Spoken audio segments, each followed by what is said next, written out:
വളരെ സങ്കടപ്പെടുത്തുന്ന ഒരു വാർത്ത കാലവർഷക്കെടുതിയിൽ നമ്മുടെ മുൻപിലേക്ക് എത്തുകയാണ്. ഇടുക്കി നെടുങ്കണ്ടത്ത് പാമ്പാടും പാറയിൽ മരം വീണ് അതിഥി തൊഴിലാളി മരിച്ചു. പാമ്പാടും പാറ എസ്റ്റേറ്റിലെ തൊഴിലാളിയായ മധ്യപ്രദേശ് സ്വദേശിനി മാലതിയാണ് മരിച്ചത്. ഇന്നലെ വൈകുന്നേരം ഭർത്താവുമൊത്ത് വിറക് ശേഖരിക്കുന്നതിനിടെ പോയപ്പോഴാണ് അപകടം ഉണ്ടായത്. ജോസിലുണ്ട്. ജോസിൽ, വലിയ സങ്കടം നൽകുന്നൊരു വാർത്തയാണ്. ഒരു മരണം റിപ്പോർട്ട് ചെയ്തിരിക്കുന്നു. പാമ്പാടും പാറയല്ലേ, നെടുങ്കണ്ടത്ത്. എന്താണ് സംഭവിച്ചത്?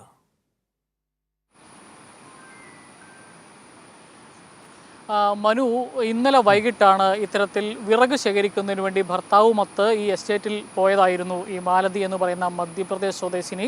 അവരുടെ ദേഹത്തേക്ക് മരം ഒടിഞ്ഞു വീഴുകയായിരുന്നു. ഈ 2 മാസം മുമ്പാണ് ഇവർ ഈ ഭർത്താവും ഒപ്പം ഈ പാമ്പാടുംപാറ എസ്റ്റേറ്റിൽ തൊഴിലിനായി എത്തിയത്.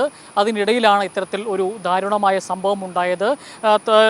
ഇവരെ നെടുങ്കണ്ടം താലൂക്ക് ആശുപത്രിയിൽ എത്തിച്ചു. അതിനുശേഷം തേനി മെഡിക്കൽ കോളേജിലേക്ക് കൊണ്ടുപോയെങ്കിലും ജീവൻ രക്ഷിക്കാനായില്ല. ഏതായാലും മഴക്കെടുതിയുമായി ബന്ധപ്പെട്ട് ഒരു മരണം റിപ്പോർട്ട് ചെയ്തിരിക്കുകയാണ്. ഇന്നലെ വൈകിട്ട് വീശിയ ശക്തമായ കാറ്റിലാണ് ഈ വിറക് ശേഖരിക്കാൻ പോയ ഈ സ്ത്രീയുടെ മേളിലേക്ക് ഈ മരം വീണ് ഈ അപകടമുണ്ടായത്. ഏതായാലും ആശുപത്രി, നെടുങ്കണ്ടം താലൂക്ക് ആശുപത്രിയിലും അതിനുശേഷം തേനി മെഡിക്കൽ കോളേജിലും എല്ലാം എത്തിച്ചെങ്കിലും ജീവൻ രക്ഷിക്കാനായില്ല. മനു,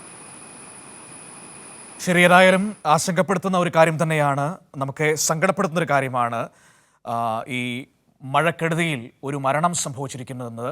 ഇതര സംസ്ഥാന തൊഴിലാളിയാണ്. പക്ഷേ ഏത് സംസ്ഥാനക്കാരനാണെങ്കിലും ഒരു മനുഷ്യനാണ്, ഒരു ജീവനാണ്, നമ്മുടെ സഹോദരനാണ്, സഹോദരിയാണ്. അങ്ങനെ ഒരു ദുരന്തം സംഭവിച്ചിരിക്കുന്നു. മഴ അതിൻ്റെ ശക്തിയിൽ പെയ്യുമ്പോൾ ദുരന്ത വാർത്തകൾ കൂടി എത്തുകയാണ്. ആവർത്തിക്കാതിരിക്കട്ടെ എന്ന് പ്രതീക്ഷിക്കാം.